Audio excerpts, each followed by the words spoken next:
ദൂരെ ദൂരെ കടുകുപൂത്ത മഞ്ഞപ്പാടങ്ങൾ, ആപ്പിൾ പൂക്കൾ, മഞ്ഞുമലകൾ. ഈ ഭൂമിയിൽ ഒരു പാരഡൈസ്, ഒരു സ്വർഗമുണ്ടെങ്കിൽ അത് ഈ താഴ്വാരമാണ് എന്ന് നമ്മൾ പറഞ്ഞു പഠിച്ചൊരു സ്ഥലത്താണ്. മനുഷ്യരക്തത്തിന് നടുവിൽ ഒരു പെൺകുട്ടി അനാഥം എന്ന വാക്കിന്റെ പ്രതീകം കണക്കെ പ്രിയപ്പെട്ടവര് ചാരെ മൗനമായിരിക്കുന്ന ഒരു ചിത്രം ഒരിക്കൽ കൂടി ഒന്നും കാണാനാവില്ല. ആ നിശബ്ദ വേദനയ്ക്ക് എന്തൊരാഴമാണ്. ആ കൈകളിൽ കിടക്കുന്ന ചുവന്ന കുപ്പിവളകൾ മിണ്ടാതെ പറയുന്നുണ്ട്, 6 നാൾ മാത്രം നീണ്ടൊരു മധുവിധ മധുരം. ആർത്തുകരയാൻ പോലും പാങ്ങില്ലാത്ത പകപ്പിൽ, ആ ഇരിപ്പിൽ നിശബ്ദം നിസ്സഹായം ഇടനെഞ്ചിലൂടെ ഹൃദയത്തിന്റെ ആഴത്തിലേക്ക് വിഷം തേച്ച ഇരുമ്പാണികൾ അറഞ്ഞു കയറ്റും പോലെ കൊത്തിവലിക്കുന്നുണ്ട് ആഘാത വേദന. ഈ രാജ്യത്തിന്റെ കൊക്കിരി ജീവനുള്ള കാലത്തോളം മറക്കാവതാണോ? വൈധവ്യങ്ങൾ, പുത്രദുഃഖങ്ങൾ, അനാഥരായ മക്കൾ, ആ 29 പേരുടെ ജീവത്യാഗത്തിന് കാരണക്കാരായ ചെകുത്താന്റെ മക്കൾക്ക് സ്വപ്നത്തിൽ പോലും മാപ്പ് എന്ന വാക്ക് മിണ്ടാവതാണോ, പൊറുക്കാവതാണോ?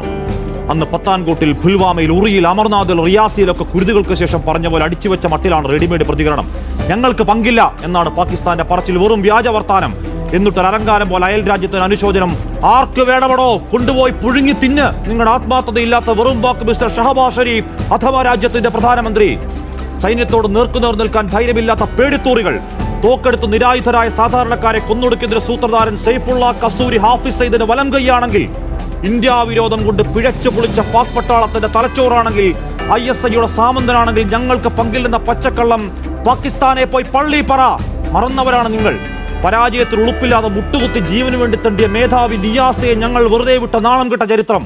കാർഗിൽ തിരിച്ചോട്ടം, ബലാക്കോട്ടിന്റെ നീലാകാശ് നിറഞ്ഞ മിറാഷ് വിമാനങ്ങൾ, താഴെ ചാമ്പലായി ചത്തുമലച്ചു കിടന്ന ഹാഫിസ് സയ്യിദ് അടവച്ചിറക്കിയ അന്തകവിത്തുകൾ, മരണവക്താക്കൾ ഒക്കെയും മറന്നതാണെങ്കിൽ പഠിക്കുന്നില്ലെങ്കിൽ കാത്തിരിക്കാവർത്തന ചരിത്രം. ചോര കൊണ്ട് അശനിവാദം ഈ മഹാരാജ്യത്തിന്റെ പ്രതികാരം തടുക്കാൻ നിങ്ങളുടെ സൈനിക മേധാവി ഉണ്ടല്ലോ. ഇന്ത്യ വിരോധം തലക്കി പിടിച്ച് വട്ടായൊരുത്തൻ അസീം മുനീർ, അയാളും അയാളുടെ കൂലിപ്പട്ടാളവും കുറച്ചുകൂടി മൂക്കണം. ചെറുക്കാമെങ്കിൽ ചെറുക്ക്. അവിടെ മതം തിരിഞ്ഞ് നിങ്ങൾ പാവങ്ങളെ പോയിന്റ് ബ്ലാങ്കിൽ നായാടിയെങ്കിൽ, വീണവന്റെ മതം ചെയ്യാത്ത ഞങ്ങൾ ഇന്ത്യക്കാർ രോഷത്തിൽ എരിയുന്നുണ്ടെങ്കിൽ, വിനാശകാലെ നിങ്ങൾ ചിന്തിച്ചത് ഞങ്ങളുടെ സഹോദരങ്ങളുടെ ചോരയാണെങ്കിൽ, കസൂരിയും അയാളുടെ മാസ്റ്റർ ബ്രെയിൻ തന്തമാരും ആയുഷണ്ണി കാത്തിരുന്നോ? വരുന്നുണ്ട് നിന്റെയൊക്കെ അണ്ണാക്കിലേക്ക് റഫാൽ മിറാഷ് തീർക്കുന്ന വെടിക്കെട്ട്. കൊറിയൻ സാമ്രാജ്യങ്ങൾക്ക് മുകളിലേക്ക് തീമഴ പെയ്യിക്കാൻ ലോകത്തെ എണ്ണം പറഞ്ഞ പട്ടാള ശക്തി, കൂടെ പറഞ്ഞ ചോരയ്ക്ക് പകരം ചോദിക്കാൻ ഞങ്ങളുടെ നെഞ്ചിലെ പ്രതികാരത്തിന്റെ സംഹാര ശക്തി.